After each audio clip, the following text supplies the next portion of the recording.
Cannons in front of them. Cannons to the left of them. Cannons to the right of them. Crimean War, Britain versus Russia. They want their guns back. The commanders have demanded that the soldiers charge into the valley. They are underprepared and outgunned. Lord Tennyson's poem tells of this charge and the retreat that they had to make. Key quotations you need to remember from this poem are: when can their glory fade? Stormed at with shot and shell, rode the 600. When can their glory fade? The writer is clearly showing respect to the soldiers. Stormed at with shot and shell shows the violence that they had to endure. Rode the 600 is repeated through the text and is adapted as it develops. Go from rode the 600 to not the 600 to noble 600. How they began, how they ended, and then how we should feel about them. Tennyson is showcasing changing attitudes towards war and patriotism. It's actually the soldiers that deserve the credit and not the royalty. Themes of the poem are war, conflict, violence, power, and authority. King, honour, human dignity, drop like luxuries in a yelling alarm. Bayonet Charge tells the story of a soldier being told to charge the enemy forces during World War I. He's scared, alone, and feeling no longer patriotic. He's forced to drop his king, his honour, his human dignity in the need to survive.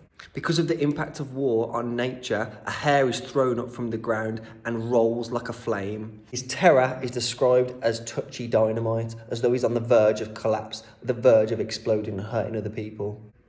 Hughes is showcasing the damage that war does to one's patriotism and love for their country. He's also shown the discomfort and disorientation of one at war. World War I, first-hand account, nature's worse than war. Merciless Isis wins at Nivus, personifying the weather as though it is the real enemy. Bullets streak the silence as though to finally break up to the boredom that they're feeling where nothing happens. All their eyes are iced, figuratively and literally. The soldiers are dead, they've been iced over, and those that have been forced to bury them, they don't care. Exposure exposes the reality of war. It forces you into a state of indifference.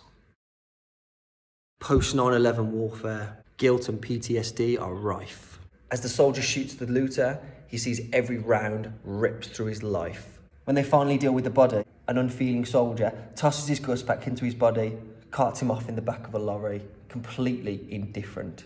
The speaker of the poem is clearly traumatised by the events, and he uses drink and drugs to try and wash out the emotions, but the drink and drugs won't flush him out, won't flush out that memory. Armitage is showcasing the complexity and nuance of war after 9/11. Who's the real enemy? Spools of suffering set out in ordered rows. A war photographer arrives home. He recounts his moment to victims of warfare. No one cares. Children running in nightmare heat. The children suffering at the hands of American napalm are running for their lives. They're burnt to a crisp. Children running in the nightmare heat. The children are running for their lives as they try to escape the American napalm. The people who purchased the magazine to look at these photos, their eyeballs prick with tears between bath and pre-lunch beers. They care for a moment and then it's gone. Those same people, they do not care. Duffy highlights the willful ignorance of the British public. We prefer not to know. And when we do find out, when we do experience it, we're over it quickly. Duffy flits from location to location as the war photographer reveals the blurry mess of war. A mother sharing her private thoughts as her son leaves to go to war. Sellotape bandaged around my hand. She feels damaged by his leaving, even though it's him who's more likely to be in pain. The world overflows like a treasure chest. He refers to him as intoxicated, and that when the door opens, the world is overflowing. There is almost too much for him to explore. He's clearly got a warped sense of what he's going to experience. I released a songbird from its cage. When he leaves, she sings a song, or she metaphorically releases him from her custody, releases him of her protection. She goes to a war memorial as though she's predicting his death. Jane Weir gives us a sense of the damage caused to those left behind when people go to war. She also gives us a sense of parents feeling like they know best. A one-way journey into history. A fictional retelling of genuine events. One Japanese daughter's emancipation from her father when he refuses to kill himself. The cynical line by the writer, his head is full of incantations, as though he's been tricked by his culture into committing this attack. Nature features a lot in this poem. A tuner, the dark prince, muscular, dangerous, as though nature, it provides something regal, but also can pose a threat to people. Along with memories of his family, nature is one of the core reasons why he decides not to kill himself. The poem ends with, he must have wondered which had been the better way to die. Should he have died in battle? Should he have killed himself in that kamikaze mission? Or should he have returned? Does he regret not killing himself? Garland explores the damage done by patriotism and how that can infect the family unit. She questions whether or not it's better to live and be ignored or to die and be named a hero. There's a storm on an island, but also a potential allegory for the Irish Troubles. The waves spit like a tame cat turned savage. Nature has betrayed this island, betrayed the inhabitants. We are bombarded by the empty air. The feeling of nothingness comes up quite a lot in the poem, as though we don't know who the real threat is. Leaves and branches can raise a tragic chorus. They can, but they don't. They should make a noise, but they don't. Heaney's warlike language is used consistently to give a sense of the threat that's being posed by nature. The idea of an island being abandoned to nature is what leads people to believe that this is actually one big metaphor for the Irish Troubles. The complex nature of tissue and paper. It's useful, but it can also be fragile. The poet uses the phrase, maps to, light shines through their borderlines. Nothing is as strong as light. Nothing is as strong as nature. Maps can be useful, but they pale in comparison to light itself. The Quran has power for 1 billion people in the world. The pages are stroked, smoothed, and turned with attention. This is the power of paper. And then we get the more negative simile, as though receipts fly our lives like paper kites. We are controlled by our consumerism. Although the poet has stated there are no concrete meanings to this poem, it's easy to see the power of paper and what it can give to us, but also the fragility of it. The moving buildings as they sway in the wind. The poem ends with paper turning into our flesh. We are one with the things that we create. A duke brags about the death and potential murder of his ex-duchess. We've got the dual meaning of the phrase, her looks went everywhere, as though she looked everywhere looking for more attention, but she also presented herself, presented her attractiveness to everyone else all the time. I gave commands and all smiles stopped together. It was her smile he had a problem with, that everybody else got to enjoy her, just like he did. She ranked the gift of my 900-year-old name with anybody's gift, as though he treated her as having gifted her his legacy, and she betrayed it and she didn't value it. My Last Duchess is a dramatic monologue where a duke explores the power that he had over his wife and the ultimate decision to murder her. He speaks of himself as like a god, like Neptune taming a seahorse. Browning is exploring the patriarchy of the Victorian era and the control that the aristocracy felt that they had over their wives. And Emma Gray speaks of her conflicted feelings about her new country and her old country.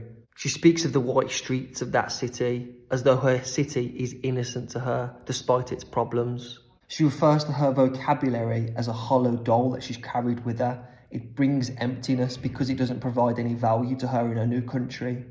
She refers to her country having branded her with sunlight, as though the country has ownership over her. The writer conveys the internal conflict that immigrants have when they reach a new country. They don't feel protected in the new country, but they also don't feel completely loyal to their old country because of its problems. The poet explores the internal conflict that people have when they leave their home country. Not only do they have to accept that their country has problems, but they need to accept that it also gave them beautiful memories. And then in the new country, they have to accept that yes, it's provided her safety, but it has also given her a sense of distance and alienation from everybody else in that country. A black man's search for his identity as he has to educate himself because the British system has failed him. He refers to Nanny Day Maroon as firewoman struggle, that sense of passion and the heat, and the positivity that she gave to black people around the world, he had to learn of her all by himself. He states that he has to carve his own identity. He's using perhaps blunt instruments to craft his own identity with the history that he's now taught himself. He states that he had to bandage up his own eye with his own history, as though he's been blinded by the truth by the British schooling system. Agard explores the silliness of some of the schooling that he received as a child. He speaks of nursery rhymes as nonsense, as key black figures in history are ignored. He draws attention to Nanny Day Maroon and Mary Seacole and Shaka the Zulu, as though these people are essential to him understanding his own identity, and he was barred from attaining that knowledge. Blake's exploration of a miserable, industrialised London. Blake, being religious, uses the phrase, "every blackening church appalls." Not only is it black because of pollution, but it's black because of the corruption involved in the church. He refers to his marriage as a marriage hearse, as though marriage is dead, or perhaps brings the end of life itself. Soldiers' sigh runs in blood down palace walls. Royalty do not care. At the aristocracy, the monarchy have abandoned the soldiers that have fought for their country. Blake was writing at a time of success for Britain, and yet he saw the demise of society as he knew it. He was religious, and he was seeing that religion was taken for granted. He speaks of marks of weakness, marks of woe, as though everybody he comes across has got the painted pain on their faces. An allegory for the inevitable demise of human power. The lone and level sand stretch far away. Even nature is trying to escape the broken statue of Ramesses II. The oxymoron of colossal wreck, as though yes, power is massive, it can be granted, but it can also be wrecked. It can be destroyed by nature and time itself. I am Ozymandias, King of Kings. Look on my works, ye mighty, and despair. His arrogance, his pride led to his demise. He was powerful in his time, but now he is nothing. Shelley is sharing the hubris of humanity and how we are inevitably going to lose our power. Control is temporary, nature is forever.